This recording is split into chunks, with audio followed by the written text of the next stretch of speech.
Hi అండి, welcome to our channel. ఈరోజు మన వీడియోలో తెల్ల గోధుమ రవ్వతోటి కేక్ చేసి చూపిస్తున్నానండి. ఓవెన్ అవసరం లేకుండా మనకి ఇంట్లో అందుబాటులో ఉండే గిన్నెలతోటే చాలా సింపుల్గా తయారు చేసుకోవచ్చు.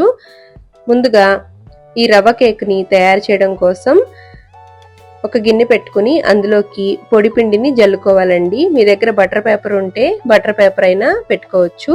మిక్సింగ్ బౌల్ ఒకటి పెట్టుకుని అందులోకి అరకప్పు కమ్మటి పెరుగుని తీసుకోవాలి. అలాగే పావు కప్పు ఫ్లేవర్లెస్ ఆయిల్ని తీసుకోవాలండి.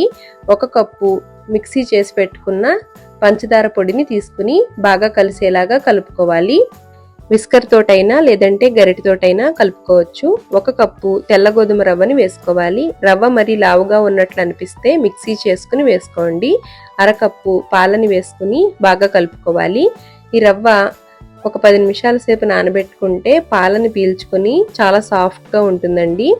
ఇలా కలుపుకున్న తర్వాత మూత పెట్టుకుని ఒక 10 నిమిషాల సేపు నానబెట్టుకోవాలి. 10 నిమిషాల తర్వాత ఒక జల్లెడ పెట్టుకుని అందులోకి అరకప్పు గోధుమ పిండిని వేసుకోవాలి.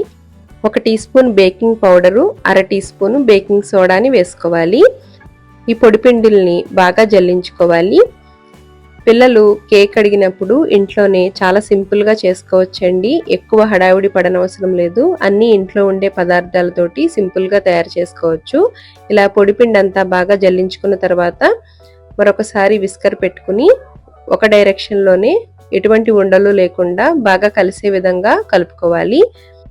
ఇలా బాగా కలుపుకున్న తర్వాత కేక్ బ్యాటర్ కొద్దిగా గట్టిగా అనిపిస్తే మరొక పావు కప్పు పాలని వేసుకుని కలుపుకోవచ్చండి. కేక్ బ్యాటర్ ఈ విధంగా ఉండాలి. ఇలా ఉన్న తర్వాత ఇందులోకి 1 టీ స్పూను వెనిలా ఎసెన్స్ని వేసుకుని మరొకసారి బాగా కలుపుకోవాలి.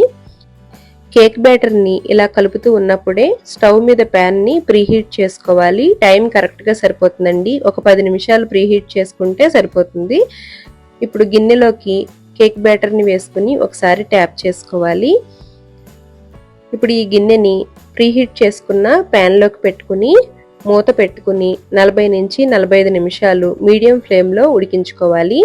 టూత్పిక్ని గుచ్చి చూసినట్లయితే టూత్పిక్కి ఏమీ అంటుకోకుండా ఉన్నట్లయితే కేక్ బేక్ అయినట్లేనండి. ఒకవేళ అంటుకుంటే మరొక 10 నిమిషాల సేపు ఉడికించుకోవాలి.